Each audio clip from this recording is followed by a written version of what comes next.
Capítulo 38. A senhora Jennings mostrava-se muito calorosa em seu elogio à conduta de Edward, mas só Elinor e Marianne compreenderam seu verdadeiro mérito.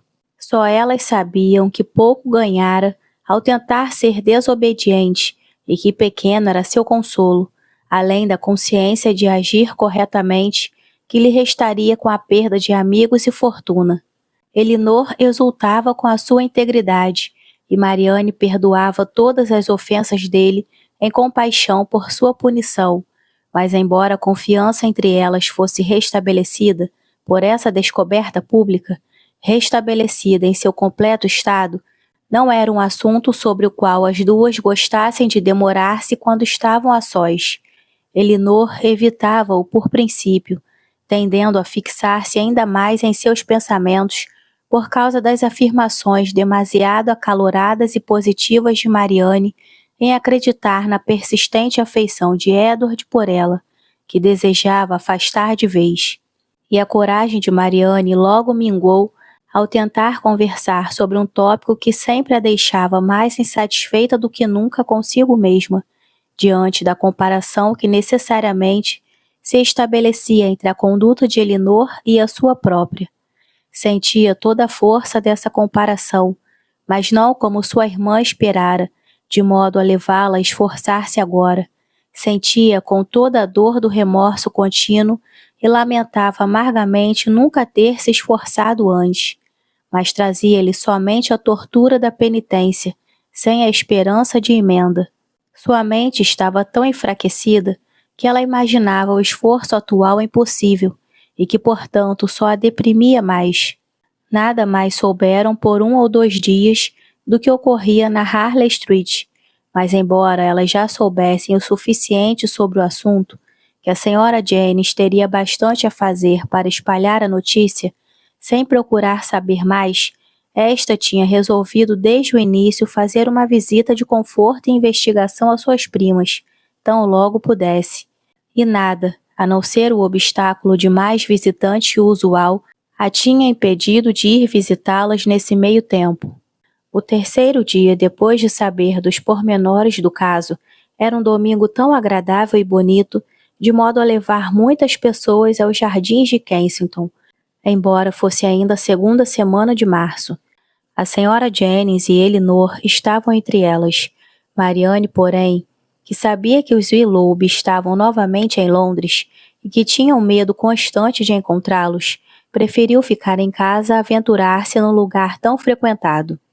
Uma amiga íntima da senhora Jennings juntou-se a elas logo depois que entraram no jardim, e Elinor ficou contente porque, permanecendo com elas e entretendo animada conversa com a senhora Jennings, ela própria se sentia livre para sossegadas reflexões.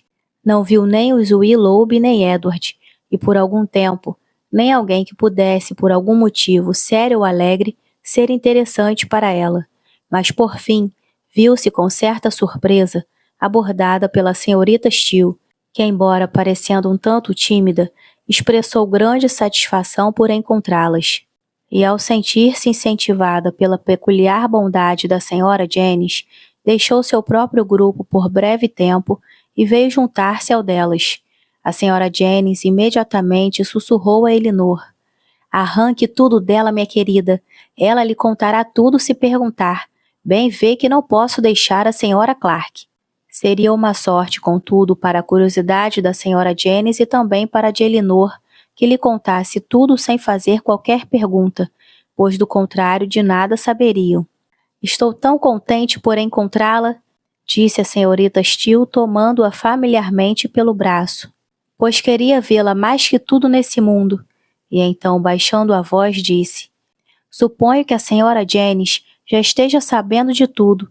Ela está zangada?" "De maneira alguma, acredito. Com você, não." "Isso é bom. E a senhora Middleton está zangada?" "Não posso imaginar que esteja", respondeu Elinor. "Estou extremamente contente com isso, meu Deus, que sufoco passei. Nunca vi Lucy tão enraivecida em minha vida. De início jurou que nunca mais enfeitaria meu gorro de novo, nem faria mais nada para mim enquanto vivesse. Mas agora, totalmente apaziguada, Somos tão amigas como antes. Olhe, foi ela que pôs esta fita em meu chapéu e adornou com a pena ontem à noite. E então você também vai rir de mim. Mas por que haveria de usar fitas cor-de-rosa? Não me importa que seja a cor predileta do doutor. De minha parte, asseguro-lhe que nunca soube que ele gostava mais do rosa do que qualquer outra cor. Se ele próprio não tivesse me dito. Meus primos não param de me importunar. Confesso que às vezes não sei como me portar na frente deles. Ela divagava sobre um assunto, e Elinor nada tinha a comentar a respeito, por isso julgou oportuno fazê-la voltar de novo ao primeiro. Bem, mas senhorita Dashwood, falou triunfalmente, as pessoas podem dizer o que quiserem sobre a declaração do Sr. Ferris, de que não se casaria com Lucy, mas não é isso, garanto-lhe, e é realmente uma vergonha que essas insinuações maldosas sejam espalhadas por aí, seja o que for que a própria Lucy possa pensar disso. Não é algo para que as pessoas o deem como certo. Nunca ouvi nada desse tipo insinuado antes, garanto-lhe, disse Elinor. Oh, nunca ouviu? Mas foi dito. Sei muito bem, por mais de uma pessoa. Pois ouvi umas senhoritas dizendo que ninguém de bom senso poderia esperar que o Sr. Ferris desistisse de uma mulher como a senhorita Morton, com uma fortuna de 30.000 libras, por causa de Lucy Steele, que não tem absolutamente nada, e quem me contou foi a própria senhorita Sparks. Além disso, meu primo Richard disse que quando chegar o momento certo, receava que o Sr. Ferris cairia fora, e quando Edward não veio ver-nos durante 3 dias, não posso dizer o que eu própria pensei. Acredito de coração que Lucy deu tudo por perdido, pois saímos da casa de seu irmão na quarta-feira, e nada de vê-lo nem quinta-feira, nem sexta, nem sábado, e nem sabíamos o que lhe acontecera. Uma vez Lucy pensou em escrever-lhe, mas seu espírito se insurgiu contra isso. Esta manhã, contudo, ele veio exatamente quando, saindo da igreja, nos dirigíamos para casa, e então nos contou tudo, como tinha sido chamado a Harley Street na quarta-feira, como tinha falado com a mãe e todos os outros, e como tinha declarado na frente de todos eles que não amava ninguém senão Lucy, e que com ninguém a não ser com ela se casaria. E contou que estava tão aborrecido com o que ocorrera, que tão logo saiu da casa da sua mãe, montou a cavalo e cavalgou pelo interior sem destino, e ainda tinha passado numa hospedaria toda a quinta e sexta-feira, com o propósito de encontrar a melhor solução para o caso. E depois de pensar sem trégua no assunto, disse ele, pareceu-lhe que agora, sem nenhuma fortuna e sem absolutamente nada, seria totalmente indelicado obrigá-la ao compromisso, porque seria desastroso para ela, visto que só tinha 200 libras e nenhuma esperança de algo mais, e se ingressasse na carreira eclesiástica, como já havia pensado, só conseguiria era um curato, e como poderiam viver com isso? Não podia nem pensar em vê-la passar necessidade, e por isso lhe suplicou que, se tivesse até a menor intenção para isso, pusesse um fim a tudo imediatamente e o deixasse arranjar-se sozinho. Ouviu dizer isso tão claramente quanto possível, e era tudo inteiramente para o bem dela, por causa dela que ele falava em se separarem, não por sua própria causa. Juro que ele não deixou escapar uma sílaba para dizer que estava cansado dela, ou para expressar o desejo de casar-se com a senhorita Morton, ou qualquer coisa assim. Mas com certeza Lucy não deu ouvidos a esse tipo de conversa. Então ela lhe disse imediatamente, com grande doçura e amor, você sabe, tudo aquilo. Oh, nossa, não há como repetir esse tipo de coisa, sabe? Disse-lhe que não tinha a menor intenção de separar-se dele, pois com ele podia viver com qualquer ninharia, e que por menos que ele tivesse, ela gostaria de ficar com ele assim mesmo, ou sabe, alguma outra coisa desse tipo. Então ele ficou extremamente feliz, e falaram por algum tempo sobre o que fariam, e concordaram que ele devia ser ordenado imediatamente, e que iriam esperar para casar-se até que ele tivesse um benefício eclesiástico. E então não pude ouvir mais nada, pois minha prima me chamou para me dizer que a senhora Richardson tinha chegado em sua carruagem e iria levar uma de nós ao jardim, e assim fui forçada a entrar na sala e interrompê-los, para perguntar a Lucy se gostaria de ir, mas ela nem cogitava em deixar ali Edward. Então subi as escadas correndo, calcei as meias de seda e vim para cá com os Richardson. Não sei o que quis dizer com interrompê-los, disse Elinor. Vocês estavam todos juntos na mesma sala, não? Não, na verdade não. Ah, senhorita Dashwood, acha que as pessoas namoram quando alguém está por perto? Que vergonha! Você deve saber melhor do que eu, disse rindo afetadamente. Não, eles estavam trancados na sala de estar, e tudo o que eu ouvi foi somente porque estava escutando por trás da porta. Como? Exclamou Elinor. Você andou me repetindo que só soube porque estava escutando atrás da porta? Sinto muito não tê-lo sabido antes, pois certamente não teria permitido que você me contasse pormenores de uma conversa que você não devia ter ouvido. Como pôde proceder tão incorretamente com sua irmã? Oh, não há nada de mais nisso. Só fiquei de pé junto à porta e ouvi o que pude. E estou certa de que Lucy teria feito exatamente a mesma coisa comigo. Pois há 1 ano ou 2, quando tinha segredos em comum com uma amiga, ela nunca teve dúvidas de esconder-se num quartinho ou atrás da lareira para ouvir o que dizíamos. Elinor tentou falar de outra coisa, mas a senhorita Steele não podia ficar mais de 2 minutos longe do que predominava em sua mente. Edward fala em ir para Oxford em breve, disse ela. Que mulher malvada é a mãe dele, não é?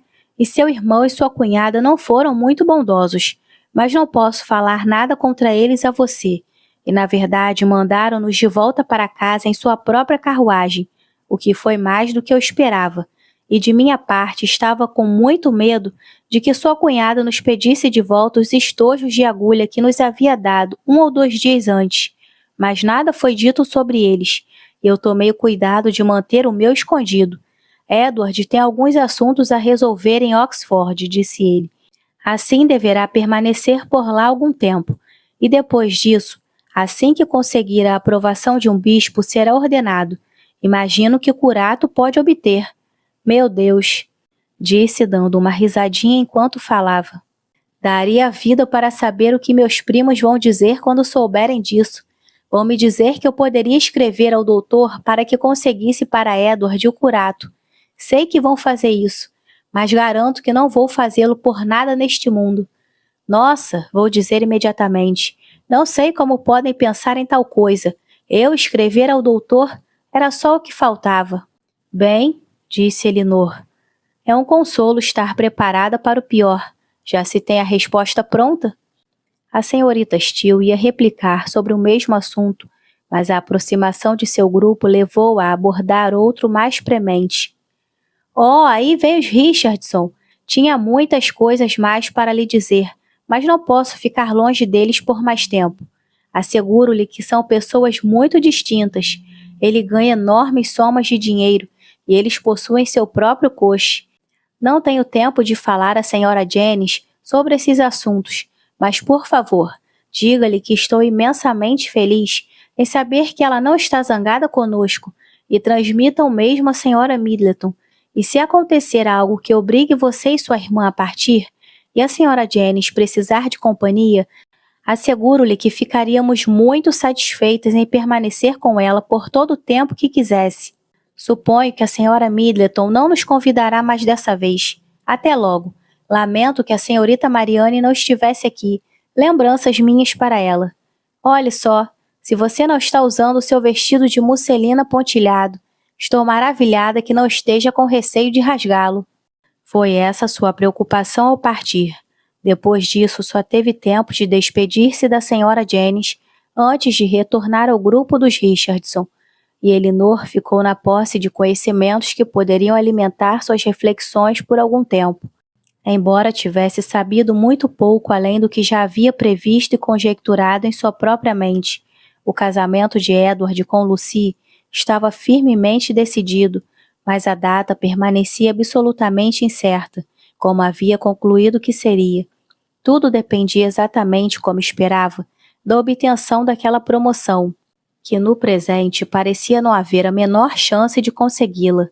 Tão logo voltaram para a carruagem, a senhora Jennings mostrou-se ansiosa por novidades, Mas como Elinor desejasse espalhar tão pouco quanto possível informações que, em primeiro lugar, haviam sido obtidas de maneira tão imprópria, limitou-se à breve repetição de simples pormenores que a assegurava de que Lucy, para seu próprio bem, teria escolhido para divulgar a manutenção do compromisso e os meios que haveriam de ser usados em prol do casamento. Era tudo o que ela haveria de comunicar, e isso provocou por parte da senhora Jennings a seguinte observação natural: esperam que ele obtenha um benefício eclesiástico. Ai, todos nós sabemos como isso vai acabar.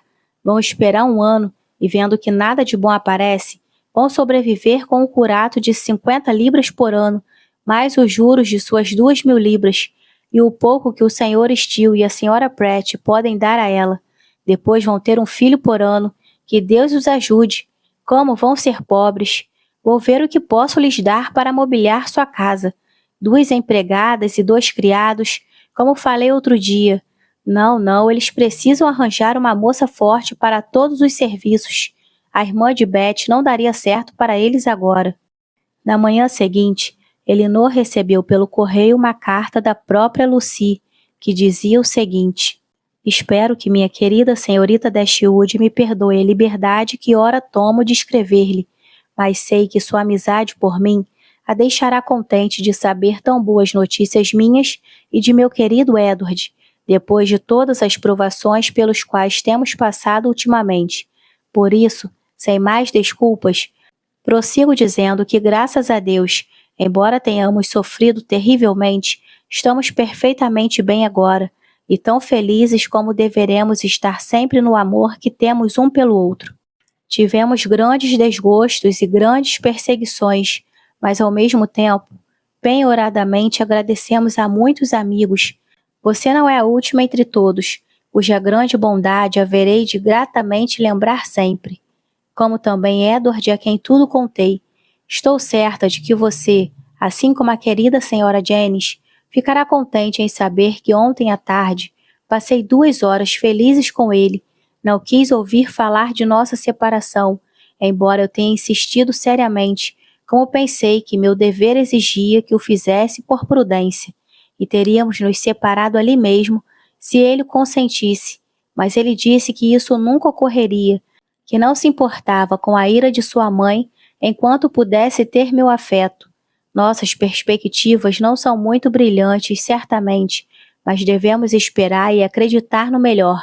Ele será ordenado em breve, e se estiver a seu alcance recomendá-lo a quem quer que tenha um benefício eclesiástico a conceder, estou realmente certa de que não se esquecerá de nós. O mesmo seja transmitido à senhora Jennings, confiando que faça uma boa recomendação por nós a Sir John ou ao Sr. Palmer, ou a qualquer outro amigo que esteja em condições de nos ajudar.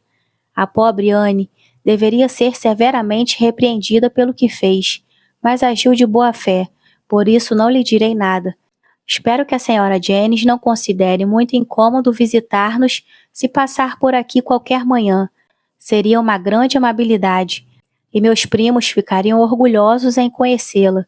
O papel me sujeita a concluir, pedindo que transmita minhas mais gratas e respeitosas recomendações a ela, a Sir John, a senhora Middleton e as queridas crianças quando tiver a oportunidade de vê-los, e meus afetos à senhorita Marianne, de sua amiga Lucy.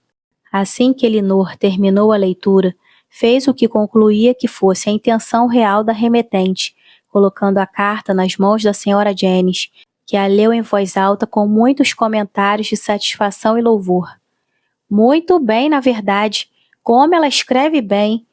Foi totalmente apropriado deixá-lo livre do compromisso se assim o quisesse. Esse é mesmo o jeito de Lucy. Pobre alma.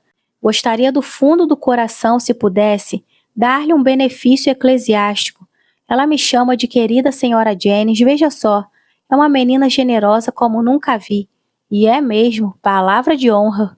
Essa frase está muito bem redigida. Sim, vou visitá-la sem dúvida. Como foi atenciosa ao pensar em todos. Muito obrigada, minha querida, por ter me mostrado a carta. Nunca vi outra tão bonita, e dá grande crédito à cabeça e ao coração de Lucy.